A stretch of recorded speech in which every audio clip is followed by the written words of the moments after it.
ओम शांति। भाग्य विधाता इस पुस्तक में आज हम पढ़ेंगे बाबा ने मेरी आयु बढ़ाकर जीवन दान दिया। इस विषय पर गांधीनगर गुजरात से ब्रह्मा कुमारी कैलाश बहन जी अपने अनुभव सुनाती है। चलिए आज हम इसे पढ़ते हैं। गांधीनगर गुजरात से ब्रह्मा कुमारी कैलाश बहन जी अपने अनुभव इस प्रकार सुनाती है कि मेरी जन्मपत्री में लिखा था कि यह बच्ची छोटेपन में सन्यासी बन जाएगी और जहाँ भी जाएगी वहाँ सभी सुख उपलब्ध होंगे, लेकिन 25 वर्ष की आयु में ही मर जाएगी। घर वालों को इस बात का दुख होता था और इसीलिए स्कूल में भी नहीं जाने दिया। मेरा स्वभाव शांत और एकांत प्रिय था। मेरे पिताजी के कई गुरु थे। मैं लास्ट गुरु के पास जाया करती थी। गुरुजी और अन्य साधु संत भी यही कहते थे कि यह लड़की 25 साल से ज़्यादा नहीं जिएगी। जब मैं पहली बार सन 1962 में बाबा के पास आई तो बाबा ने भी यही कहा, बच्ची तुम्हारी उम्र बहुत छोटी है। सभी यही कहते थे कि 25 साल के बाद एक दिन भी जिंदा नहीं रह सकती।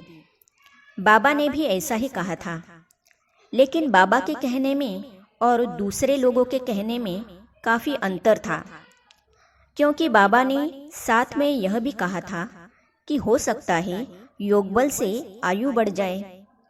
मैंने कभी उम्र बढ़ाने के लिए योग नहीं किया, लेकिन बाबा ने जो वरदान दिया था उसके कारण आज तक बाबा की सेवा में तत्पर हूँ। उन 25 सालों में मृत्यु के कई कारण बनते रहे, लेकिन बाबा की मदद से सदा बचती रही। जब 25 साल पूरे होने को थे, उसी दिन मैं ट्रेन से गिर गई और ट्रेन में फंस गई, लेकिन किसी ने दौड़कर मुझे बाहर निकाला और मैं बच गई। मन डोले गोदी में सांप डोले। इस विषय में एक और घटना मुझे याद आ रही है। तब मैं होशियारपुर सेंटर पर कृष्णा बहन अम्बाला वाली के साथ रहती थी। योग के समय कृष्णा बहन रिकॉर्ड नंबरवार रख जाती थी और मैं नंबरवार बजाती रहती थी, क्योंकि मुझे पढ़ना नहीं आता था। एक दिन सभी योग में बैठे थे। मैंने रिकॉर्ड लगाया, मेरा मन डोले मेरा तन डोले। उसी समय क्लास हॉल में मेरे सिर पर सांप गिरा और फिर गोद में बैठ गया। संदली पर बैठी बहन योग करा रही थी। वह घबरा गई। मैंने इशारे से कहा, आप बैठे रहो। क्लास में किसी को पता नहीं चला और मैं एक ही रिकॉर्ड बजाती रही। सांप मेरे को देखता था, मैं उसको देखती थी। एक ही रिकॉर्ड लगाती रही तो कृष्णा बहन सोचने लगी कि एक ही रिकॉर्ड क्यों बजा रही है। कुछ समय के बाद जैसे ही रिकॉर्ड बंद किया तो सांप मेरे ऊपर चढ़ने लगा।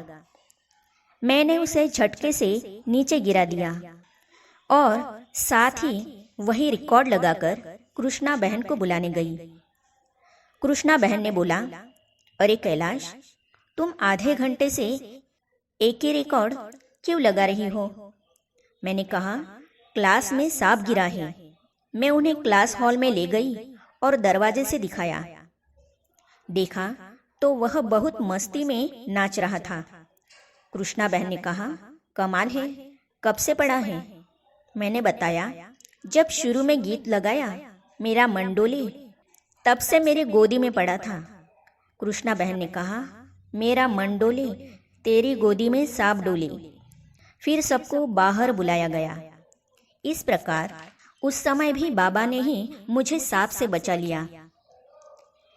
मैंने ध्यान के लिए कोई पुरुषार्थ नहीं किया था, लेकिन जब योग में बैठती थी तो मुझे ऐसा अनुभव होता था कि कोई गले में रस्सा डालकर खींच रहा है। इस कारण मुझे बहुत डर लगता था और इसीलिए मैं योग में बैठना पसंद नहीं करती थी, सेवा करना पसंद करती थी। एक दिन होशियारपुर सेंटर पर एक बांधेली माता जो बाबा से मिलकर आई थी, मधुबन का अनुभव सुना रही थी। उसका अनुभव सुनकर मुझे भी साकार बाबा से मिलने की तीव्र इच्छा हो गई, लेकिन कुछ परिस्थितियों के कारण मधुबन आ नहीं पाती थी। अनुभव सुनते सुनते मैं बाबा की याद में खो गई और नैनों से अश्रु बहने लगे। फिर कृष्णा दीदी ने योग में बैठ दृष्टि दी तो मैं गुम हो गई और 3 दिन के बाद मेरी चेतना वापस लौटी।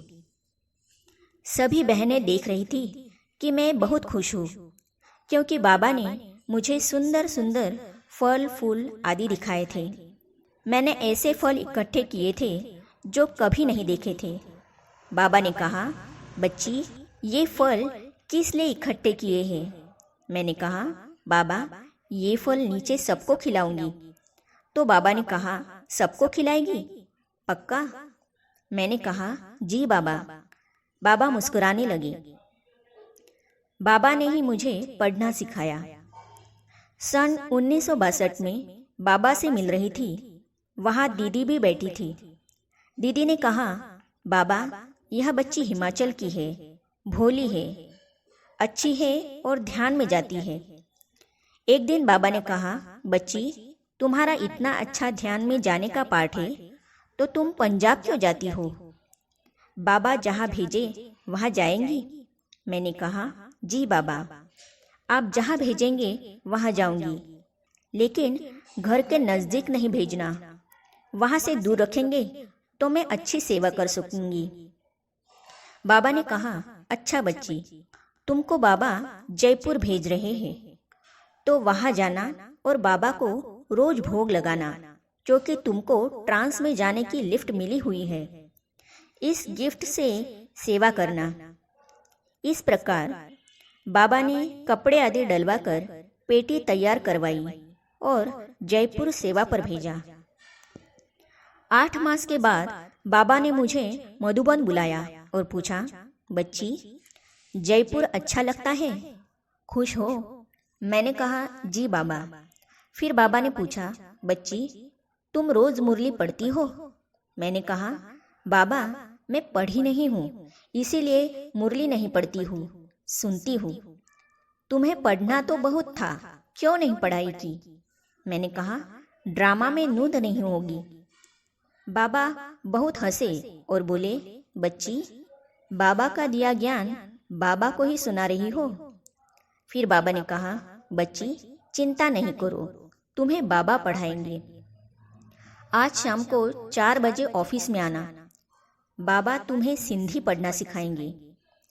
मैं 4 बजे ऑफिस में गई और बाबा ने सिंधी लिखना शुरू भी किया।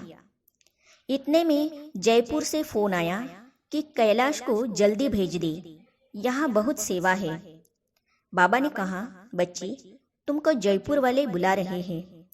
मुझे लगा कि मेरी पढ़ाई सचमुच ड्रामा में नहीं है।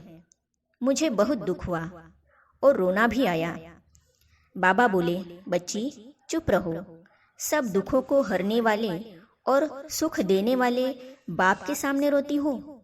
फिर बाबा ने बहुत प्यार करके शांत किया और बोले, बच्ची, जयपुर में तुम सारा दिन बिजी रहती हो, लेकिन रात को सभी सो जाए तब तुम एकांत में कॉपी पेन लेकर बाबा की याद में बैठना, तो बाबा तुमको पढ़ाएंगे। मैं मूंझ गई, क्योंकि ब्रह्मा बाबा यहाँ, शिव बाबा ऊपर और मैं जयपुर में, तो बाबा मुझे कैसे पढ़ाएंगे? बाबा ने पूछा, क्यों मूंझ रही हो क्या? बाबा में निश्चय नहीं है? बच्ची, बाबा के बोल पर निश्चय रखो। मैं जयपुर गई। सारा दिन तो बहुत सेवा होती थी। रात हो गई, सब सोए हुए थे। मैं उठी और ऑफिस में जाकर बाबा को याद करने लगी। थोड़े समय में ही मैं वतन में गई। वहाँ देखा बाबा सामने से आ रहे थे और बहुत मुस्कुरा रहे थे। मैंने कहा, बाबा, मैं तो चिंता कर रही हूँ और आप मुस्कुरा रहे हैं। बाबा ने कहा, बच्ची, रोज तुमको पढ़ाने के लिए बाबा मधुबन से आएगा। फिर बाबा ने मुझे पढ़ना शुरू किया। बाबा का पढ़ाना अलग था। जैसे यहाँ क ख ग ऐसे नहीं पढ़ाया, लेकिन बाबा मेरे हाथ से ही जोड़ी अक्षर लिखवाता था। मधुबन में जब ब्रह्मा बाबा ने लिखना शुरू किया था तो वह सिंधी भाषा लिखी थी। जब ऊपर वतन में पढ़ाया तो हिंदी में ही पढ़ाया। मैं रोज वतन में जाती थी और बाबा से पढ़ती थी। 15 दिन में मैंने हिंदी पढ़ना सीख लिया। बाबा ने कहा, बच्ची जितनी लगन से मेहनत करेगी उतना आगे जा सकती है। फिर मैं एकांत में आधा घंटा धीरे धीरे मुरली पढ़ती थी। ऑपरेशन के समय बाबा आकारी रूप में मेरे पास ही खड़े थे। एक बार की बात है कि मेरी आंखों में बहुत तकलीफ थी। सभी ने कहा कि ऑपरेशन कराना पड़ेगा, लेकिन डॉक्टर ने कहा ऑपरेशन के बाद देख सकेगी कि नहीं यह नहीं कह सकते हैं।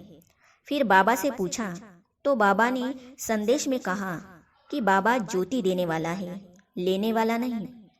इसीलिए बच्ची को निश्चिंत होकर हॉस्पिटल ले जाओ। हॉस्पिटल में ले गए। 2 डॉक्टर ऑपरेशन करने वाले थे। साथ में एक ब्रह्मा कुमार डॉक्टर चौकसी भाई भी ऑपरेशन थिएटर में खड़े थे। जब ऑपरेशन शुरू हुआ तो जो डॉक्टर ऑपरेशन कर रहा था उसे ब्रह्मा बाबा दिखाई दिया और वह देख रहा था कि बाबा की आंखों से सर्च लाइट की किरणें निकलकर मेरी आंखों पर पड़ रही है और बाबा ने मेरे सिर पर हाथ रखा हुआ है। यह सब देखकर डॉक्टर को बड़ा आश्चर्य लगा और बोला कि वो कौन थे, उनको कौन अंदर ले आया। इतने में डॉक्टर चौकसी भाई ने भी बाबा को देखा। वे बाबा के पास गए तो बाबा वहां से गुम हो गए। फिर डॉक्टर चौकसी जी ने बोला, डॉक्टर आप निश्चिंत होकर ऑपरेशन कीजिए, बाबा शक्ति देकर गए हैं, इसकी आंखों को कुछ नहीं होगा। ऑपरेशन सफल हुआ, आंखें ठीक हो गई। डॉक्टर को भी बहुत आश्चर्य हुआ। बाद में डॉक्टर ने कोर्स भी किया और क्लास में भी आने लगी। इस प्रकार सर्वशक्तिवान बाबा ने अनपढ़ को पढ़ा लिखा बनाया, भोली को तीनों लोकों में चक्कर लगाने वाली संदेशी बनाया, आंखों की रोशनी दी। क्या महिमा करे, कितनी महिमा करे उस महिमा पूर्ण बाबा की, सब कम ही रहेगी। आगे हम पढ़ेंगे साकार में विश्व की सर्वोच्च आत्मा पिताश्री ब्रह्मा। इस विषय पर महादेव नगर अहमदाबाद से ब्रह्मा कुमारी चंद्रिका बहन जी कहती है। उनके अनुभव को हम पढ़ेंगे अगली कड़ी में। तो इसे जानने और पढ़ने के लिए इस चैनल को सब्सक्राइब करने के साथ ही साइड में जो बेल आइकॉन है उसे भी क्लिक कीजिए, ताकि आने वाली सभी वीडियो और अब तक की सारी वीडियो आप तक पहुंचती रहेगी। ओम शांति।